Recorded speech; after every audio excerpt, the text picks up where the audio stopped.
You are watching Delhi News. विधानसभा और परिषद में लाने के बाद लादा गया है। विधान परिषद में हम लोगों ने इसको विरोध करने का काम किया, सभा त्याग की और इतना ही नहीं कि इसमें बहुत सारी सूचना दी। जो चिकित्सा समिति की गई थी उसमें जो स्वरूप था और अभी का स्वरूप में जमीन आसमान का फर्क है। और आप देख सकते हैं कि जहाँ जहाँ इस तरह से लोगों की आवाज बंद होती है तो नेपाल में क्या स्थिति हुई है मैं बोलने की जरूरत नहीं। हम नेपाल की स्थिति यहाँ होगी ऐसा भी करने के लिए, ऐसा भी उसका समर्थन करने के लिए हम नहीं कहते, लेकिन हमेशा अगर आप लोगों की आवाज, संगठनों की आवाज बंद करेंगे तो लोगों को रास्ते पे उतरने के सिवाय पर्याय नहीं रहता है।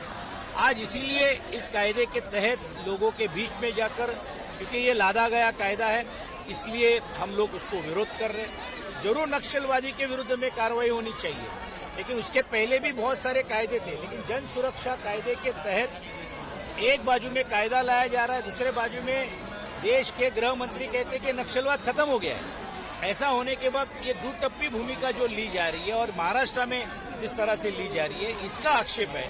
और संगठन की व्याख्या क्या है? कल अगर संगठन कोई भी हो सकती है, एक सोसाइटी की संगठन अगर सरकार के विरुद्ध में बात करे, एक कामगारों की संगठन अगर कोई हम बात करें तो भी वो इस कायदे का वापर और गैर वापर हो सकता है। इसलिए इसका निषेध करने के लिए आज हम सब लोग यहाँ। आपको क्या लगता है नेपाल जैसी परिस्थिति यहाँ? नहीं, नेपाल जैसी परिस्थितियां होगी नहीं, लेकिन अगर आप बार बार लोगों का आवाज अगर बंद करेंगे, अगर वो व्यासपीठ ही नहीं रहेंगे, तो हमारे सामने ये उदाहरण है। बांग्लादेश का उदाहरण देख रहे हैं, नेपाल की उदाहरण हम देख रहे हैं। हम ये अपेक्षा करते हैं कि इस तरह से लोगों का आवाज बंद करना, यानी लोकशाही को रोकना, और एक बार अगर लोकशाही नहीं दिखती है तो लोग रास्ते पे उतरकर, जिसका समर्थन हम नहीं करते, कुछ भी चीजें कर सकती है। इसको रोकने के लिए ही ऐसे सब चीजों के बारे में बहस होनी चाहिए, बात होनी चाहिए, चर्चा होनी चाहिए। सर, नेपाल के जो वीडियो आए हैं उसको ट्वीट करा जा रहा है, प्रधानमंत्री को टैग किया जा रहा है, फाइनेंस मिनिस्टर को टैग किया जा रहा है, कहा जा रहा है कि नेपाल जैसी स्थिति यहाँ इंडिया में भी हो सकती है। ये पार्टी के नेता संजय राउत ने ये युक्तिवाद करने का मकसद यही है कि ऐसी स्थिति नहीं आवे, इसलिए उन्होंने टैग किया। जी देखिए, जो हम लोग लोकशाही है इस देश में, वो लोकशाही खत्म करना चाहते हैं, संविधान खत्म करना चाहते हैं। तो हम लोग जो है वो सब एक्टिविस्ट है, पॉलिटिकल पार्टी के विरोधी पक्ष के जितने भी लोग हैं, वो चाहते हैं कि ये कायदा जो आया है वो लोकशाही का गला घोटने का काम है। तो हम ये होने नहीं देंगे। और अगर आपने ये डिक्टेटरशिप है, जो आपने जो हुकुमशाही इस देश में पैदा की है, तो उसको हम लोग विरोध करने के लिए इकट्ठा हुए हैं। ये जन सुरक्षा कायदा जो है शहरी नक्सलवाद यानी क्या है? हम लोग अगर महंगाई बढ़ गई तो हम लोग आंदोलन कर सकते हैं या नहीं? पहले मृणालताई के जमाने में, अहिल्याताई रांगणेकर के जमाने लाटनी मोर्चा हम लोग निकालते थे कि भाई बहुत महंगाई है।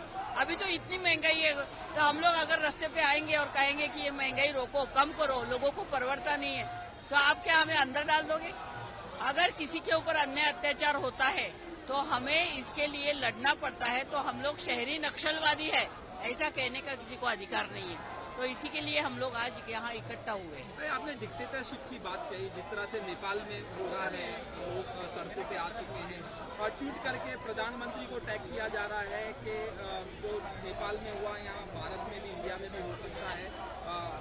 शिवसेना के नेता संजय राउत की तरफ से और भी नेता जो अपोजिशन के हैं वो इस तरह से टैग कर रहे हैं और कह रहे हैं कि नेपाल में जिस तरह से हो रहा है यहाँ भारत में भी हो सकता है। आपने डिक्टेटरशिप की बात कही, क्या कहना चाहिए? जी देखिए, बर्दाश्त की भी कोई हद होती है, सीमा होती है। अगर वो सीमा कोई लांघ जाता है तो मुझे लगता है कि युवा वर्ग खास करके जो नेपाल में हुआ, इस तरह से लोग रास्ते पे आ जाएंगे और इनको कहेंगे कि आप अभी कुर्सी पर मत बैठो।